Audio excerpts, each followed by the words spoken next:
Hello on this Friday morning.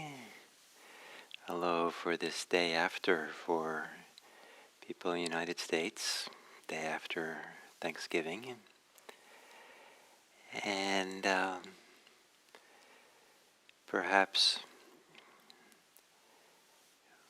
with whatever goodwill that exists here in this community today, coming together, there's a way of meditating that even if we center ourselves on breathing, the attitude of mindfulness, the attitude of attention, the attitude is to be open to all things, to be aware of all things in all directions. And one analogy I have for this is if you turn on a light bulb in a dark room, and if you could slow down time to be really, really slow, you would see that the light would move through progressively, first right by the light bulb, and then it would go further out, and then it would light up the objects that are close to it.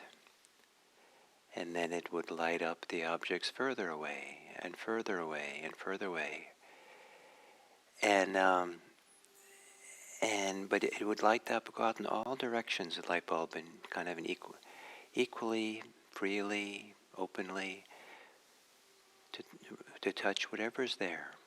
And if it only goes so far because it's in a room, then it has no problem with that. That's the distance it goes. So in the same way, I like to think of our capacity for awareness is like a little light bulb within, that rather than directing that attention someplace, we turn it on and let it radiate. Let it spread like a light, like a lighthouse or something. And let it just take in whatever is nearby. Now, if awareness is centered in the heart, which is the ancient kind of, or maybe not so ancient, traditional Buddhist idea, rather than in the West, we often might think it's in the brain. But if it's in the heart, or in the heart center and emotional center in the torso, in the chest, then as that light spreads out, maybe it first comes to the movements of the body associated with breathing. If it spreads further, it goes through the body more widely. Maybe in some ways it goes further and notice this thinking and emotions. And if it goes further, it goes beyond, into the room, into the atmosphere around you. And in a sense, it just keeps spreading.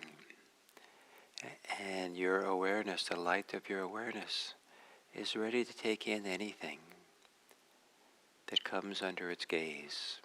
No problem. Light from a light bulb has no problem. It just lights something up. So to assume a meditation posture that maybe has the same attitude of a light bulb that has no light shade around it. Open, present, available, confident in a posture.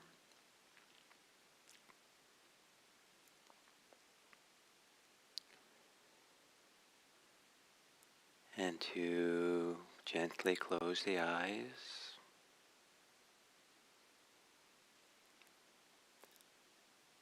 And to arrive at the center, arrive in some centered awareness.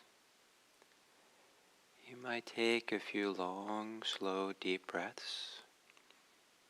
Not too full, comfortably long breaths. And as you inhale, to feel the movements of your body, the stretching of the rib cage.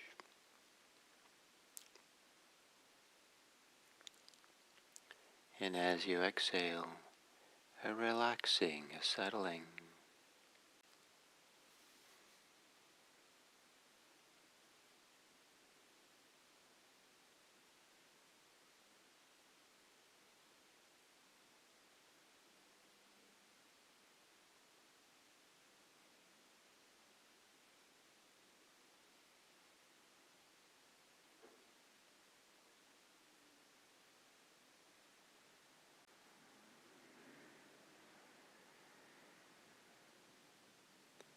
And letting your breathing return to normal.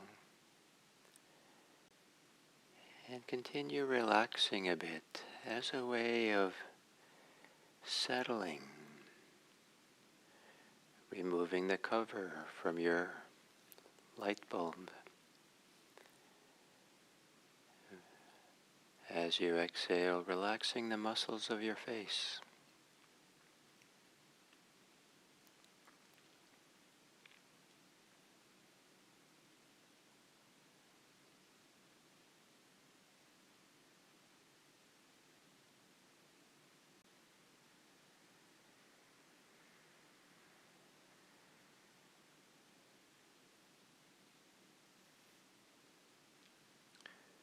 As you inhale, feeling your shoulders. As you exhale, relaxing the shoulders.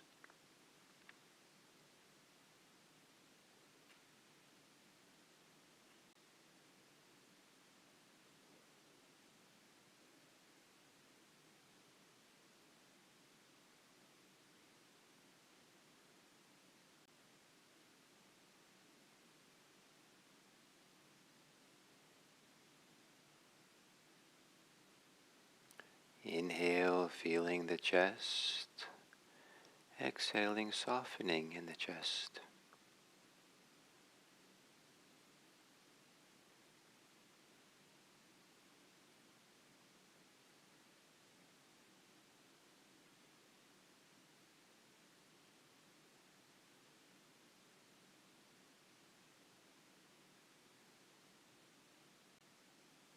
Inhaling, feeling the belly.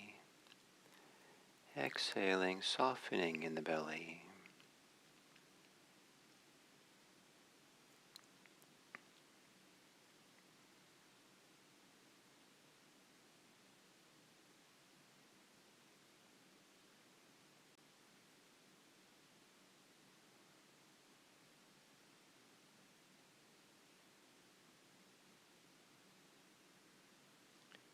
Inhaling with a broad awareness of your body. Exhaling, relaxing, softening the whole body.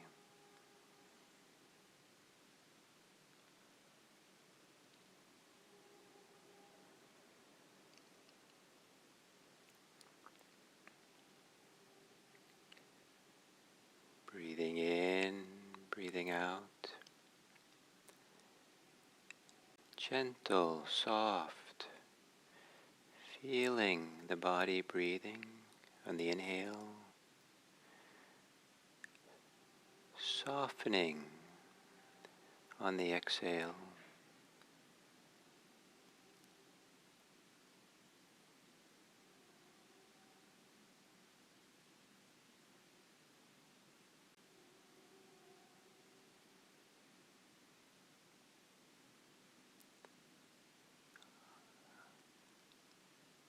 On the inhale, feeling the thinking mind. On the exhale, relaxing the thinking mind.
centering yourself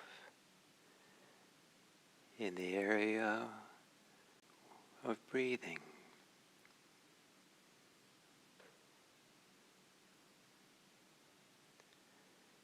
Feeling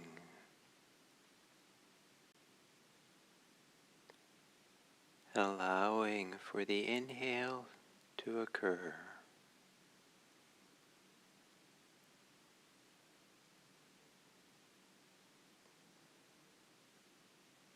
Allowing the exhale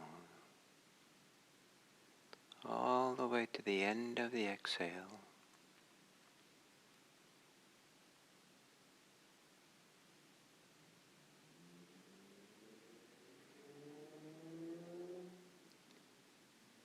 Feeling the last sensations in your torso associated with exhaling.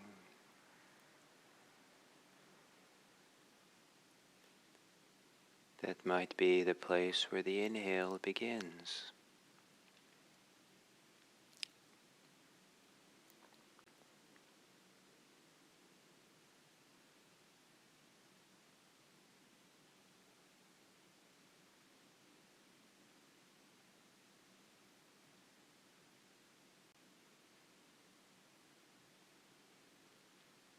And perhaps you can feel that the light of awareness, the little light bulb, is right there where the inhale begins.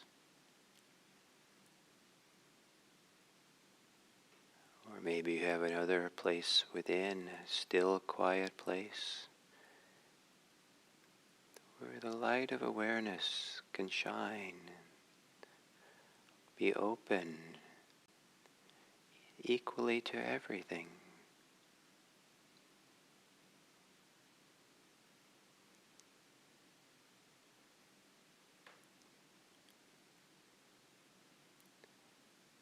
Where the first thing it encounters is breathing in the body.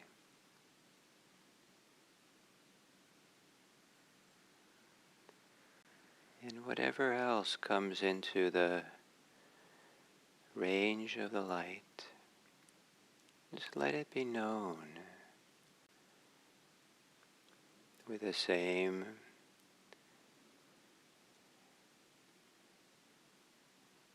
undisturbed quality of light that shines upon anything equally, everything equally.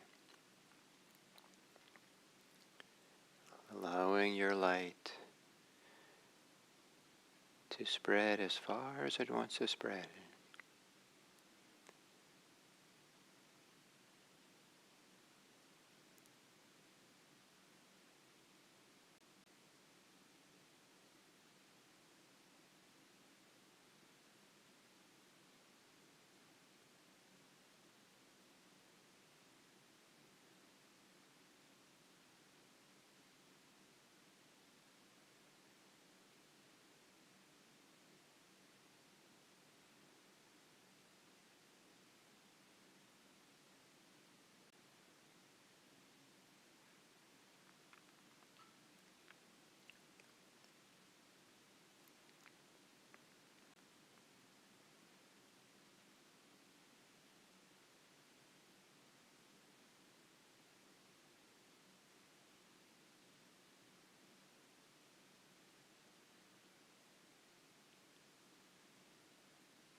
And then as we come to the end of the sitting, to imagine your awareness is like a light, but a light that is filled with the warmth of goodwill, your goodwill, in whatever way that is your way.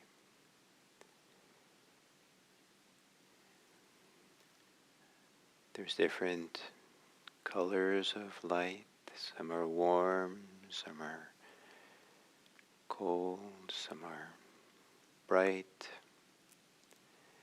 With a warm light of awareness, let that awareness spread out into the world.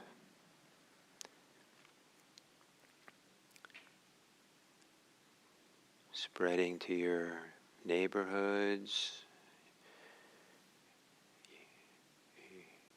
your counties, your provinces, spread out across the land, as if you can gaze upon the world kindly.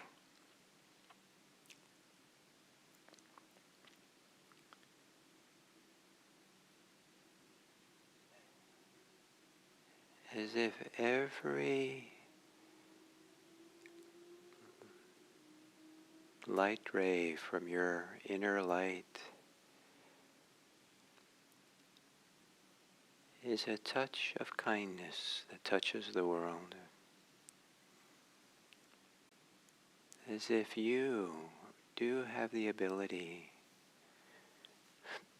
to warm up the world, to inspire the world with goodness and kindness. Spread your goodwill out into the world.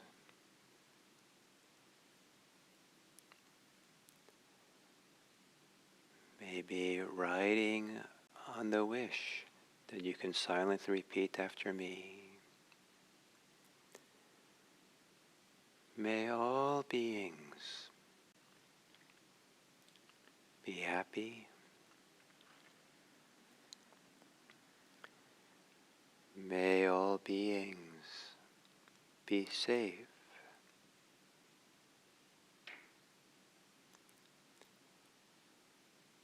May all beings be peaceful.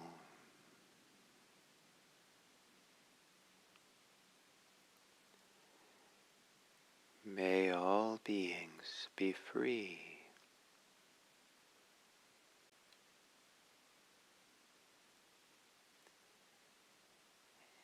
And may the warmth of our attention, our kind gaze, convey to the world that we want them well, that we care. May all beings be happy.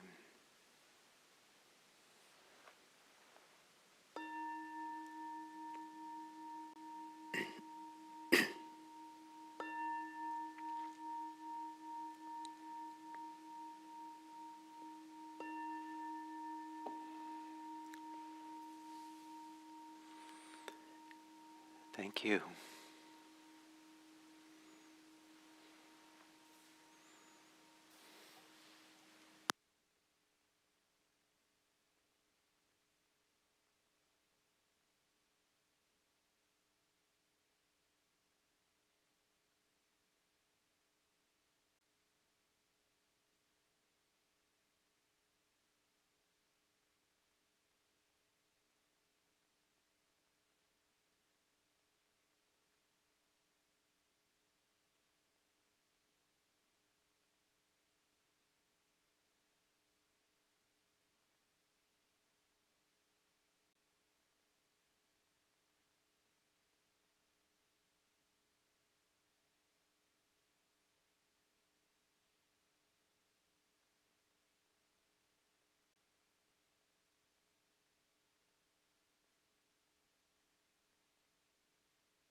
So hello and welcome to the fifth talk on gratitude. And I want to use a couple of quotes from the suttas, the ancient teachings of the Buddha. And one is the Buddha saying, there are two kinds of people who are rare in this world.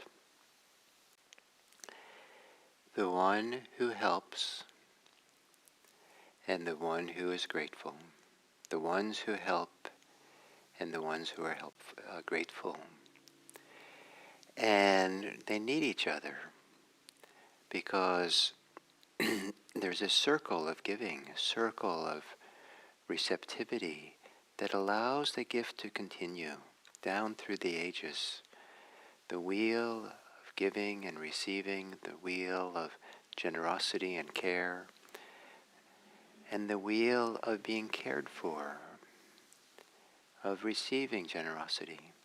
Both are important. And ideally, we play both parts. Many years ago, I learned that how unfortunate it is at times when someone wants to offer a small favor, do something, to say no. I remember once I was going to offer a friend to a ride to the airport. I was so happy to be able to do it and spend time with my friend, and the person was very embarrassed or didn't want to put me out, felt somehow they were a burden, and said no.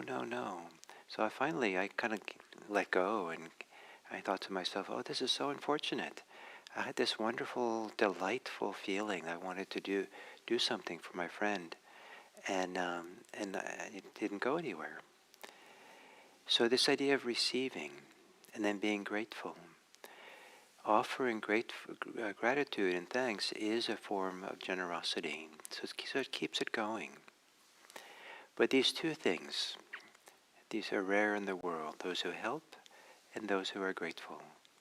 And I would say that ideally we play both sides of that when the time is appropriate.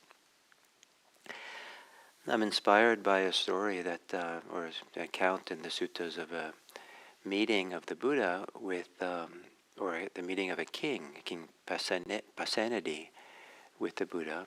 It seems like they were the same age. They had known each other for many, many years. I think soon after the Buddha's awakening, he met King Pasenadi, and they were kind of friends, leaders in their own rights, and they knew each other. They died around the same year, so they knew each other from 45 years or so, 40 years, and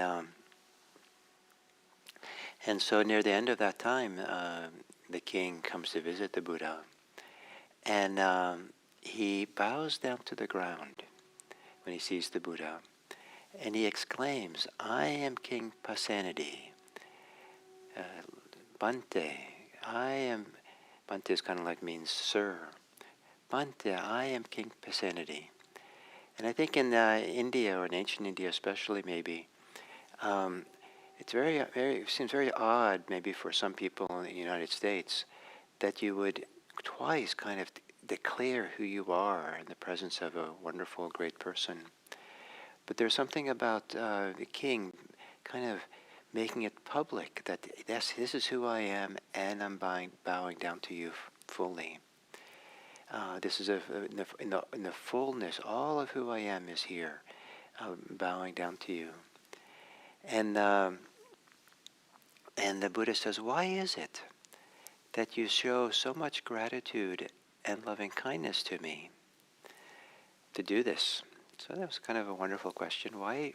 But the Buddha describes it as gratitude and loving kindness that he's offering to the king, that the king is offering to the Buddha. And the king offers a whole series of reasons why he does this, but I want to read the first one. It is because the Buddha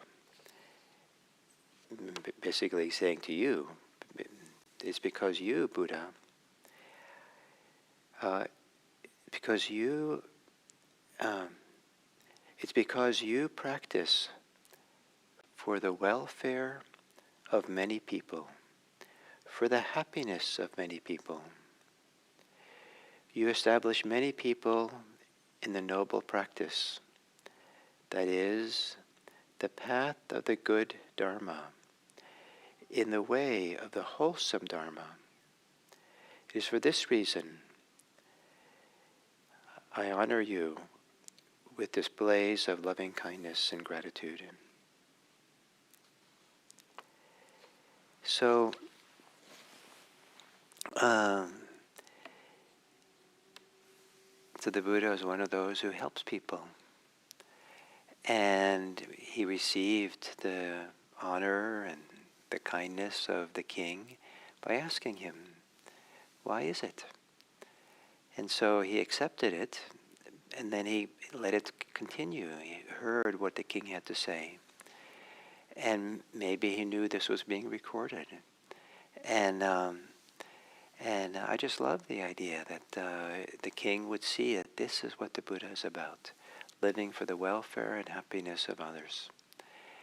And as we come to the United States, the day after Thanksgiving, some of us have been maybe with family and friends for this occasion. Some have not.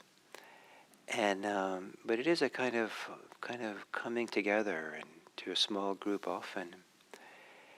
And now it's time to open up the heart more widely. Now is the time to expand whatever goodwill, whatever thankfulness, whatever love and care there has been close in for yourself, for your immediate family, friends, your neighbors, to now expand it. Keep expanding. And this is the nature of the Dharma, to keep expanding, to take love, learn how to love, learn how to care, learn how to be generous, and keep it for those who are close to us. Don't lose it, but expand it. Open it up wider and wider. There's no limit to how far a light can shine, no limit to the 360 degrees that the light can shine all around. So for us, there's no limit to how far and how all-encompassing our love, our care, our goodwill can be out into the world. No limit to to the gratitude we have for all that supports our life, all that allows us to be aware, mindful, allows us the amazing opportunity to be kind, amazing opportunity to be generous, amazing opportunity to care for others as we care for ourselves, as we care for our loved ones out into the world. So in this day after Thanksgiving, the end of our 5 days on gratitude, let it serve as a foundation for spreading our goodwill out into the whole world. And when we don't have that universal goodwill, it's okay, but don't go along with it. See what it is that gets in the way. See what you're doing. Are you stressed? Are you afraid? Are you angry? What's going on for you that your heart is not open? And love yourself. In spite of that, it's not a cause for shame or disregard for yourself. But that's where the practice is. Practice with it, because if you do, something inside will shift and change and relax. and your capacity for universal goodwill in all directions can grow again. You have the capacity, it's part of who you are. It's a gift for the world, one that the world deeply needs. May it be that the practice that you do of mindfulness, meditation, the Dharma, may it be that your practice includes practicing for the welfare of many people, for the happiness of many people, establishing people in the good, in the wholesome. And may that good and that wholesomeness spread to every corner of the universe. May all beings be happy. Thank you very much for this week and for today and for what's coming in our YouTube community. Very much appreciate it. And I'll be here on Monday again. Thank you.